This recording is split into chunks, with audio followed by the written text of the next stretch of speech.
Therapists used to help clients through holiday depression. Now they are living it themselves. And we need to talk about why the holidays trigger more sadness, grief, and anxiety than any other time of year. I'm going to show you the 5 real reasons the holidays make depression worse and the exact strategies that actually help, backed by clinical practice and personal experience. This isn't about being more grateful. This is about understanding what's happening in your brain and body. By the end, you'll have a practical framework you can use this season to protect your mental health. And if you stay until the end, I'll reveal the one boundary that changes everything about how you experience family gatherings. Welcome back to Deeper Dudes. But first, let's talk about why so many of us feel worse during what's supposed to be the most wonderful time of year. You're scrolling through Instagram, seeing everyone's perfect family photos. You're stressed about money. You're dreading certain conversations. You're missing someone who's no longer here. Research shows that depression and anxiety spike significantly during the holiday season, with nearly 64% of people reporting increased stress levels. And here's what nobody talks about. If you're already struggling with your mental health, the holidays don't give you a break. They amplify everything you're already feeling. The pressure to be joyful when you're barely holding it together creates this crushing sense of failure. What a load of crap that we're supposed to just push through and pretend everything is fine. I know because I'm living it right now. My eye has been twitching from stress for weeks. I can't sleep. I'm overwhelmed by the endless to-do lists, the gift-buying pressure, the travel logistics, and the grief of missing my grandma and papa who used to host every holiday. This year, I'm the one who's supposed to hold it together, and honestly, I don't know how. But here's the truth about holiday depression that changes everything. It's not a character flaw. It's a normal response to real stressors, grief, unmet expectations, and societal pressure all colliding at once. And here's exactly what's making it worse. The first major trigger is the transition from childhood excitement to adult responsibility. Remember being a kid and counting down the days until Christmas with pure, unfiltered excitement? You didn't have to worry about anything except what presents you might get. Fast forward to adulthood, and suddenly the holidays arrive and you're thinking, how is it already here? I'm not ready. The magic transforms into obligation. You're the one buying the gifts, planning the meals, coordinating the travel, managing everyone's expectations, and somehow still supposed to feel that childhood joy. It's exhausting. The second trigger is post-COVID pressure to resume normal traditions.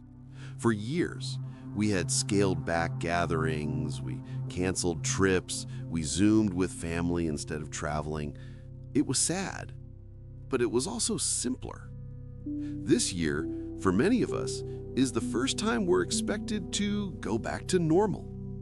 Expensive flights across the country, multi-day visits, full family gatherings, the pressure to make up for lost time.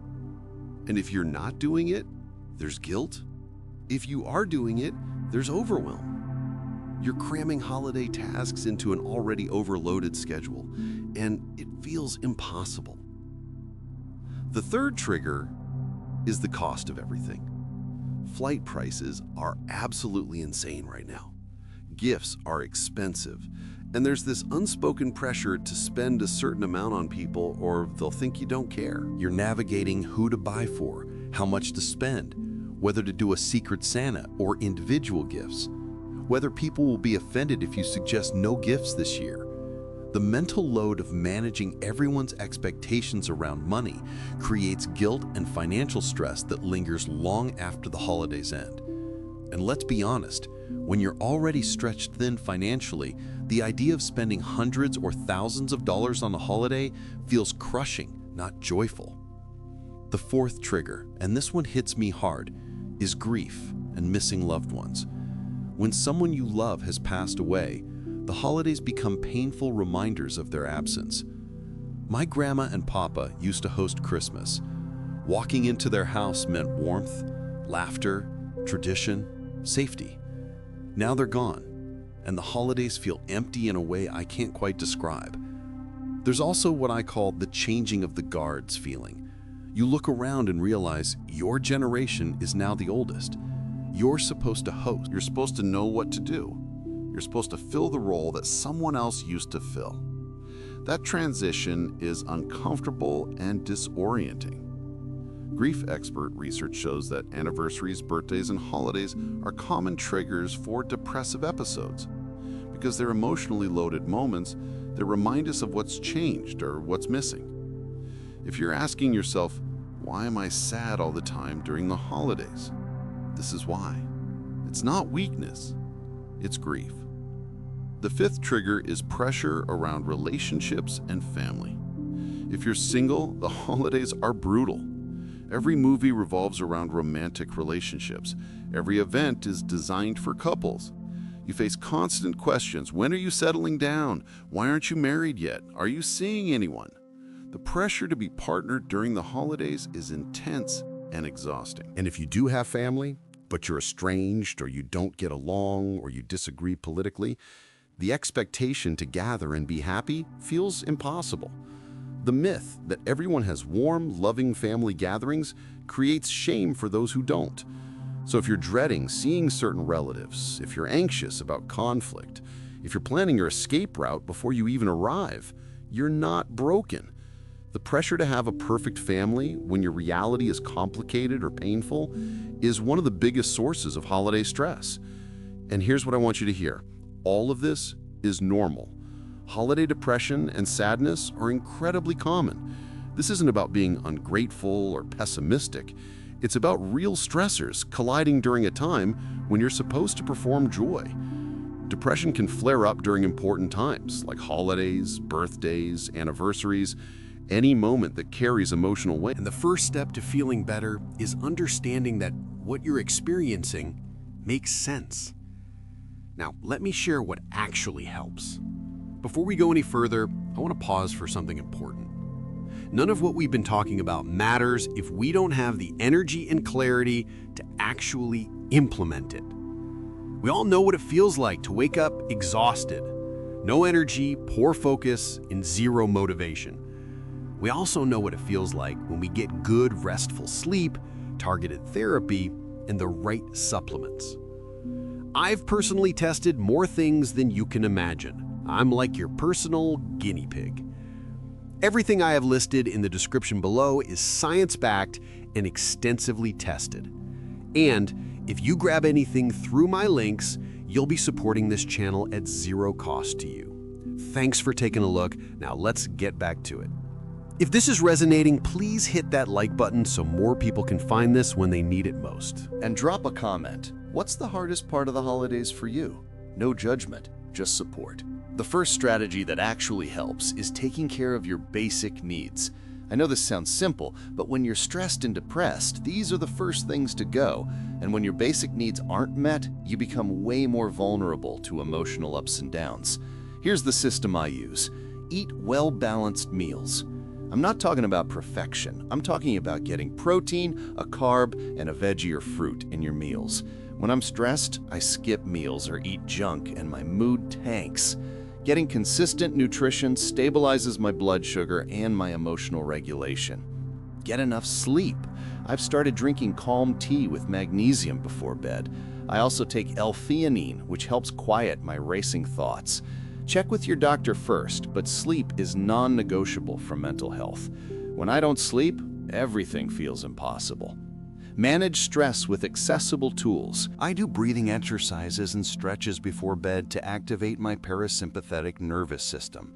That's the rest and digest mode that counteracts fight or flight. I also use a shift necklace from Komuso. It's a breathing tool that slows your exhale and calms your nervous system. When I feel my chest tighten or my thoughts spiral, I use it to bring myself back to center. It's been genuinely helpful this season. Shower regularly. Take your vitamins, take your prescribed medications. These basics create a foundation. When I let them slip, my mental health crumbles. When I protect them, I can handle more. The second strategy is establishing healthy boundaries. Here's the truth. You can't control other people. You can't control the family member who picks fights. You can't control the invasive questions. You can't control the political arguments or the passive-aggressive comments. But you can control how you respond, whether you engage, how long you stay, and what treatment you'll tolerate. Here's how to apply it. Decide in advance what treatment you'll accept and what your consequences will be. For example, if someone criticizes your life choices, you'll calmly say, "I'm not discussing this," and change the subject. If they persist, you'll leave the room. If it continues, you'll leave the gathering. Limit time at stressful gatherings. You don't have to stay for a week. Come for 2 days instead. Use work, pets, kids, or other commitments as reasons to leave early. Give yourself permission to protect your peace. Practice phrases ahead of time. "I'm not discussing that. I appreciate your concern, but I'm good. Let's change the subject. That doesn't work for me." Having these ready reduces the anxiety of being caught off guard. Boundaries aren't mean, they're necessary. And the people who react badly to your boundaries are usually the ones who benefited from you having none. The third strategy is connecting with chosen family. Research shows that social connection is one of the most powerful protective factors against depression. But connection has to be with people who support you, get you, and make you feel seen. This could be actual relatives or friends you've chosen as family. Here's what this looks like. Have a Friendsgiving with people who make you feel safe. Schedule long phone calls with trusted friends after difficult family gatherings. Plan quality time with your support system during the holiday season, not just obligations. When I'm with my chosen family, I don't have to perform. I can be honest about how I'm feeling. I can cry if I need to. I could laugh without judgment. That kind of connection is healing. And if you don't have that right now, this community is here. The comments, the Patreon, the messages on Instagram and TikTok, we're navigating this together. You're not alone. The fourth strategy is lowering your expectations. This one is hard because we've been conditioned to believe the holidays should be perfect. But perfectionism is the enemy of mental health. Here's the system. You don't have to give perfect gifts. A thoughtful card or a small gesture is enough. You don't have to maintain every tradition. If something doesn't serve you anymore, let it go. You don't have to attend every event. It's okay to say no.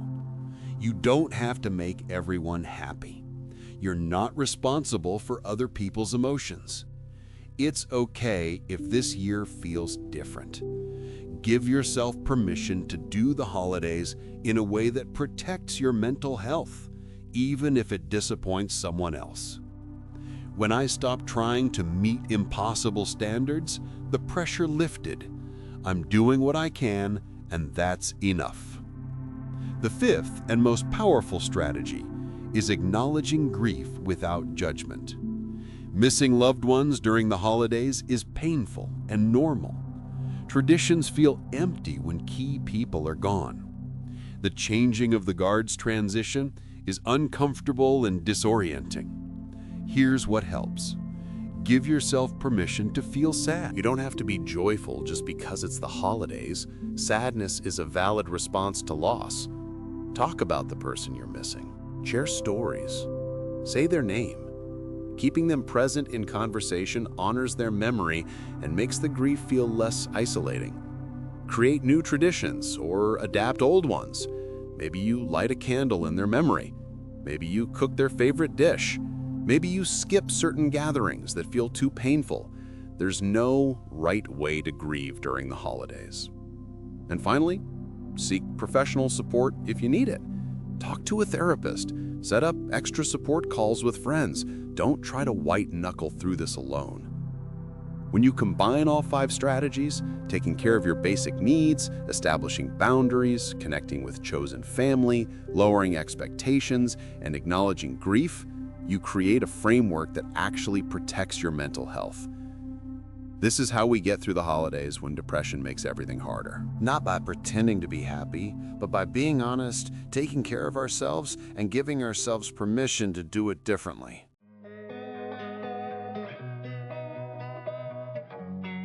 Drop a comment. Which strategy are you starting with? Number 1, basic needs. Number 2, boundaries. Number 3, chosen family. Number 4, lower expectations. Or number 5, acknowledging grief. And here's the deeper question. What's one thing you're giving yourself permission to let go of this holiday season? Well, that's it. Thank you for taking the time to watch this video. If you found it helpful, please be sure to give it a like and maybe even subscribe to Deeper Dudes. And hit the notification bell so you don't miss any new videos. It all helps the channel more than you know. And it also tells us that we should make more content like this. We post videos every other day that tackle real challenges men face. Remember, struggling doesn't make you weak. It makes you human. The fact that you took time to watch this means you're ready for something better. Thanks again for watching and for checking out all the amazing products in the description below. They could jumpstart your healing journey. Catch you in the next one, Deeper Dudes. Until then, keep learning, keep growing, keep thriving.